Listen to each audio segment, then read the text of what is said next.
Buenos días, promoción 2020.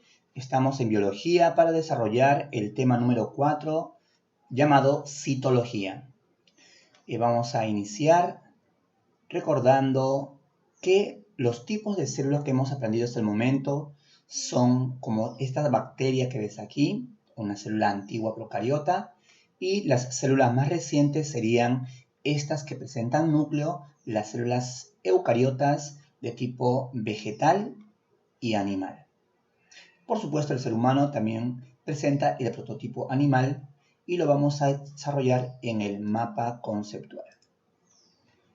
La citología es la ciencia que va a estudiar entonces a la célula. El fundador o iniciador de esta gran ciencia sería el inglés Robert Hooke. Debes recordar que él hizo sus descubrimientos al experimentar, al observar láminas muy delgadas de corcho. Aquí tenemos la imagen de nuestro padre de la citología. ¿Recuerdas cuál es el nombre de su obra? Micrografía, 1665, hablamos del siglo XVII. Por definición, la célula se considera la unidad anatómica, fisiológica y genética de todo ser vivo. Veamos cómo fue su descubrimiento histórico. Después de Hooke, en 1665, aparecen los aportes de Anthony von Leeuwenhoek en Holanda en 1674. Posteriormente se descubre el núcleo en 1831, trabajo de Robert Brown, y también más adelante la contribución de Wegener y Duhalde, descubriendo otras partes celulares. Recordemos que oficialmente la teoría celular es establecida por el aporte de tres alemanes, Matthias Schleiden, Theodor Schwann y Rudolf Virchow. Recordando que en el 38 este botánico habló sobre la célula en la planta. En el año 1839 este zoólogo manifestó la presencia de células en la estructura de un animal y Virchow, médico en 1855, propuso la idea de que la célula solo proviene de otra célula. Vayamos a ver su clasificación. De acuerdo a la evolución, las células actualmente las podemos considerar en dos categorías: células procariotas y eucariotas. Recordemos, el procito procariota no presenta carioteca, por lo tanto no tiene un núcleo visible. Además, su ADN está libre en el citoplasma al no presentar histonas. Ese ADN libre se denomina nucleoide. Además, no presentan organelos membranosos y los ribosomas que presentan hacen funciones de síntesis proteica. El tamaño es muy pequeño, señal de poca evolución, normalmente menos de 10 micras. Por otro lado, la célula eucariota, eucito, ¿sí?, es una célula con un verdadero núcleo, se ve al microscopio. Presenta, a diferencia del anterior, organelos membranosos, ¿sí?, con diferentes funciones, y normalmente son más grandes porque miden más de 10 micras. Veamos ahora la estructura general. 4 partes en toda célula. La envoltura celular es la parte más exterior. Hay dos tipos de envoltura dependiendo del modelo celular. En las plantas hay una pared celular que con función protectora tiene la composición de la molécula llamada celulosa. Este polisacárido es muy utilizado para la producción de papel, cartón y otros materiales similares. El glucocáliz es la envoltura celular de células animales. Está hecho de glucoproteínas, ¿no?, o glucolipoproteínas para el reconocimiento de la célula. Los glóbulos blancos del sistema inmunológico lo utilizan como sensores para reconocimiento celular. Además, sirven como receptores de sustancias, alimentos y también verifican el control del crecimiento celular, muy importante para el tema de cáncer y las neoplasias.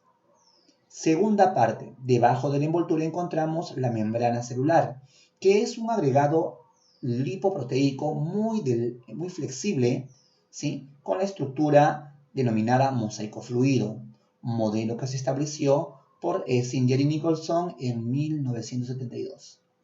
Sus funciones más reconocidas serían las siguientes. La llamada permeabilidad selectiva, es decir, que permite el paso de ciertas sustancias y otras no.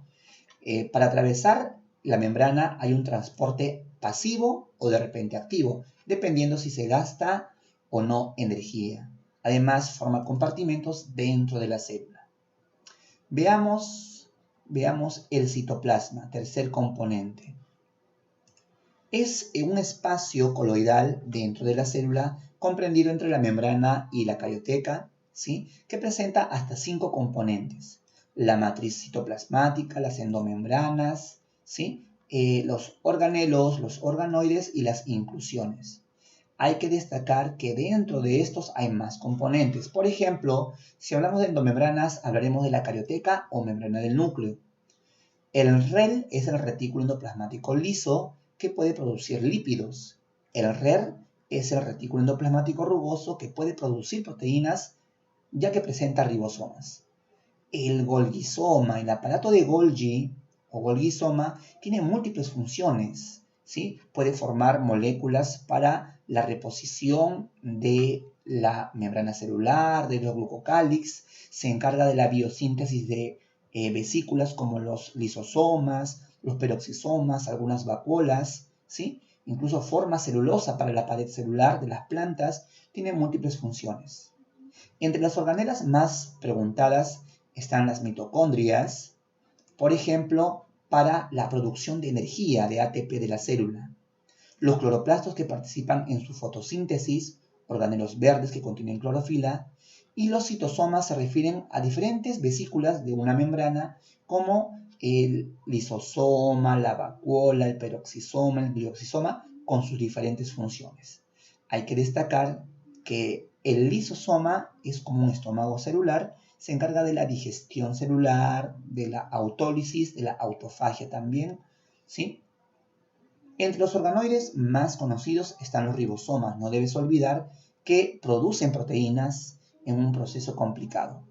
Los centrosomas son organoides que participan en la división de la célula por mitosis o por meiosis. Las inclusiones son sustancias que temporalmente guarda la célula en el citoplasma. Vayamos al número 4 final. La cuarta parte de la célula sería el núcleo. Generalmente en el centro de la célula presenta 4 partes. La carioteca es la envoltura externa. El carioplasma o cariolinfa es la sustancia interna del núcleo. En ella estará flotando el nucleolo, que son unos organelos muy pequeños, como esferitas brillantes, que van a poder formar las subunidades ribosomales. Y también una especie de sustancia en forma de hilo, que es la cromatina, que contiene en realidad 2 cosas importantes: el valioso material genético ADN asociado a proteínas globulares llamadas histonas. Si todo esto se ha entendido, vamos a ponerlo a prueba en nuestra práctica. En el libro, página 17, vamos a encontrar la primera pregunta que dice: los componentes principales de la membrana celular son, ¿qué marcarías? Claro, lípidos llamados fosfolípidos y proteínas. Número 2, no es función de la membrana celular. ¿Qué marcarías entonces? Claro, porque la membrana hace fagocitosis o pinocitosis, o sea, comer celular, beber celular. Hace transporte activo y pasivo. Forma compartimentos dentro del citoplasma, pero no sintetiza, o sea, no produce moléculas. Pregunta 3. Los plasmodemos son estructuras características de... Márcale así. Las células vegetales perforan sus paredes y hay puentes citoplasmáticos que cruzan y comunican células vecinas. A esos puentes de citoplasma se les llama plasmodesmos. Pregunta número 4. Planteó que toda célula proviene de otra célula preexistente, ¿no? ¿Quién fue el tercer alemán de la teoría celular? El médico patólogo Rudolf Virchow. Muy bien, muchachos. Terminamos con la quinta pregunta. Modelo de la membrana llamado mosaico fluido, planteada en 1972. La respuesta Singer y Nicholson. Agradezco tu atención. Sigue resolviendo tus prácticas en el libro. Me envías la práctica calificada. Y un saludo para todos allá en sus casas. Sigan cuidándose mucho.